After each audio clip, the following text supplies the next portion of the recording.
আরহানের আওয়াজটা আবার চেঞ্জ কেন হয়ে গেল? আসসালামু আলাইকুম এভরিওয়ান, আমি তোমাদের সাবিনা আপু। তো সব কেমন আছো? ভালো তো? আলহামদুলিল্লাহ, আমরাও অনেক ভালো আছি। ওই সোজা ওঠার মুখ ঢুকে যা। তো আজকে আরহানের আওয়াজের ভেতরে ঢুকে গেছে মঞ্জুলিকা। তো আরহান গেছে ব্রাশ করতে, আমি ফ্রেশ ট্রেশ হয়ে এখানে চা করতে এসেছি। তো আমাদের গ্যাসের একটা চুলা গেছে ঘুরতে। তো আজকে মানে ঠান্ডা ঠান্ডা ওয়েদার, একটু উঠতে দেরি হয়ে গেছে।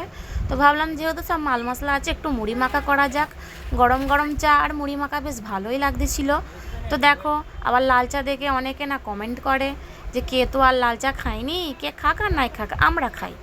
তো এখানে কয়েকটা পেটি আমার দরকার ছিল, এখান থেকে কয়েকটা পেটি বের করে নিয়েছি। তো আজকে রান্না হবে ভেন্ডি। আর এই যে আমাদের পুচকি পাখি আমাকে বড্ড পেরেশান করছে। তো আজকে রিমঝিমভাবে পানি তো হয়েই যাচ্ছে, ঠান্ডা ঠান্ডা ওয়েদার, বেশ ভালোই লাগতেছে। তো সবথেকে বড়ো কথা, তোমরা আমার ভিডিও দেখো কিন্তু ফলো সাবস্ক্রাইব কেন করোনি? প্লিজ ফলো অ্যান্ড সাবস্ক্রাইব করে দিও, আর লাইক তো করতে একদমই ভুলবে না। তো হয়ে গেল সন্ধ্যা, আর সন্ধ্যাবেলা এই হচ্ছে আমাদের মানে ছোটোখাটো একটু নাস্তা। আমার শাশুড়ি মা তাল ফুরুলি আর তালের এইরকম নারকল দিয়ে পিঠা করেছিল।